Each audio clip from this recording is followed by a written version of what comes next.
Ok, que nous allons. Il y a énormément de bénévoles, énormément de rangés dans cette formation de Koutra-Pierre.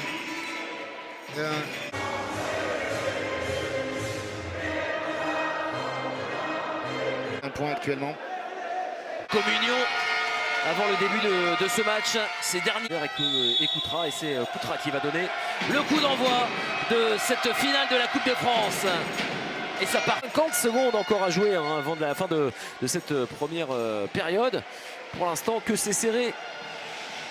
Les défenses qui prennent le dessus sur les offensives. Et alors peut-être pas là. Avec Podema qui reste solide. La passe, la remise et l'ouverture du score de cette formation bretonne. Le contre express, le contre parfaitement négocié. Alminana qui ouvre le score.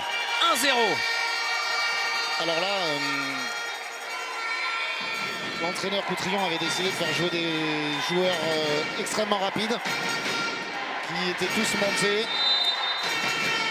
Les Bretons l'ont vu, ils ont profité d'une contre-attaque. C'est lui, Alminana, qui a remporté son duel sur le côté.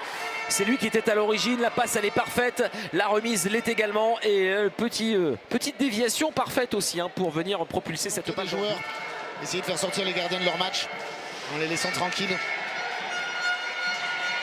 Allez, attention avec la passe au deuxième poteau.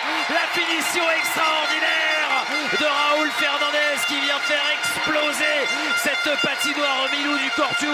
Ça fait un partout, l'égalisation de Koutra. Il est important ce but à 2 minutes. Quel joueur impressionnant que ce Raoul Fernandez. La réaction, vous en parliez. Oh.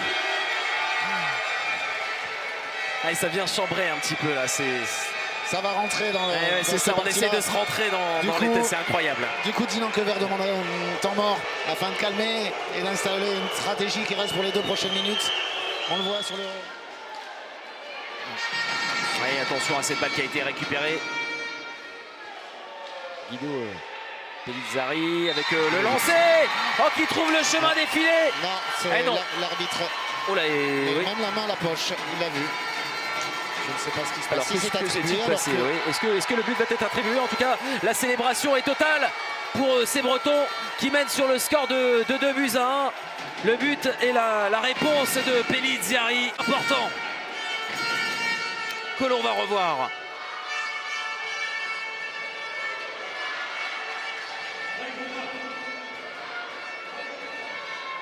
Ah oui, quel but. Allez, le décalage, là il y a des espaces qui sont en train de se créer. La feinte. Là aussi on a un arrêt magnifique. Penalty. Et penalty ensuite. Penalty. Ah, c'est un nouveau tournant dans cette rencontre. Oh, un petit peu là. Que se passe-t-il? Que se passe-t-il? Et là forcément on demande. On vient de le voir sur le ralenti. Lopez, le duel. Peut-être le plus important de cette rencontre. Le penalty qui est transformé par Arthur Landrin. Le but du break inscrit à 5 minutes et 25 secondes de la fin de cette rencontre. Alors... Quel but important.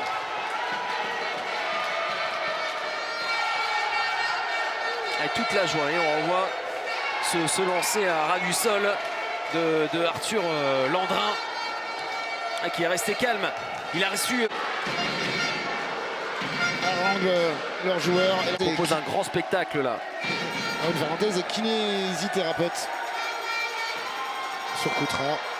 Allez, 5 secondes. 4, 3, 2, 1. Ah, ils l'ont fait les visiteurs, les Bretons qui remportent la Coupe de France. Victoire 3-1 face à Koutra. Incroyable. Ah, ils ont fait le match parfait, solide derrière, efficace devant. Ah, ils ont fait leur match. Ah, et la frustration là, oui. Grosse déception du côté des supporters Coutrillon. Immense forcément. Qui ne manqueront pas de féliciter leurs supporters. Voilà. Applaudissements. Pour essayer de récolter évidemment des réactions à chaud. Je vous dis à tout de suite. À tout de suite. Une victoire méritée. Ils jouent toute l'année ensemble dans le championnat, dans la Coupe de France, parfois même en Coupe d'Europe.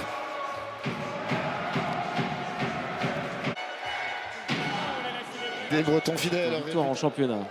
Allez, au tour des garçons maintenant de Dinan Kever. Voilà, vainqueur de la Coupe de France. Pour en revenir à ces Lyonnaises, elles sont venues, elles peuvent présenter jusqu'à 10 joueuses. Elles sont venues à 8.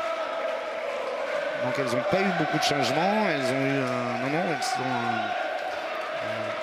en sous-effectif. C'était le plus petit effectif de cette compétition. Ouais, c'est un exploit remarquable.